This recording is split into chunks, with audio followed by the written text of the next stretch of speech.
Welcome. In this video I will show you what to do if the fingerprint sensor on your HUAWEI Pura 8C Ultra isn't recognizing your fingerprint properly. In such case, let's enroll a new fingerprint model, and before we start, let's first remove the protective case from the smartphone so it doesn't interfere with the process. Then you're gonna have to unlock your device and go to settings, then go to biometrics and password, go to fingerprint ID, provide your current password or PIN code, and then select your already enrolled fingerprints and remove them. And before you add a new one, grab a piece of microfiber cloth and wipe the surface of your fingerprint sensor, which is basically your side button, with microfiber cloth like this.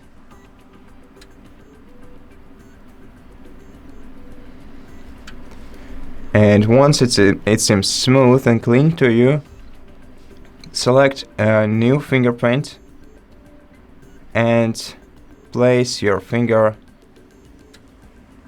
on the sensor and try to properly follow the circle that you see on the screen that is shown on the pattern, so that you add your fingerprint properly. So just place the part of your finger that's circled on the screen on the pattern.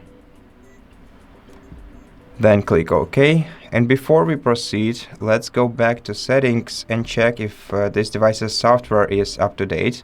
To do so, in settings, select System and Updates, then go to Software Update, connect to a Wi-Fi if you aren't, or use a mobile data instead, and then check if you have any updates to install. If you do, of course, take your time and install all the required updates. Otherwise, restart your phone by pressing the power button and volume up key power button and give me a moment. Just the power button of your device and wait for this menu to appear. Then select Restart, confirm, and wait until your phone is restarted. And once your phone is restarted, let's see how the fingerprint sensor works now. So let's lock the phone first. Well, let's unlock. Let's unlock it with the password. Then lock the phone and try to unlock it using the fingerprint. Okay, so it worked well. Let's try one more time. Okay, and so as you can see, everything works practically seamlessly for me, and I hope that it does for you too. And if this video helps you, please consider subscribing to our channel, leave us a like and a comment below, and I'll see you in the next one.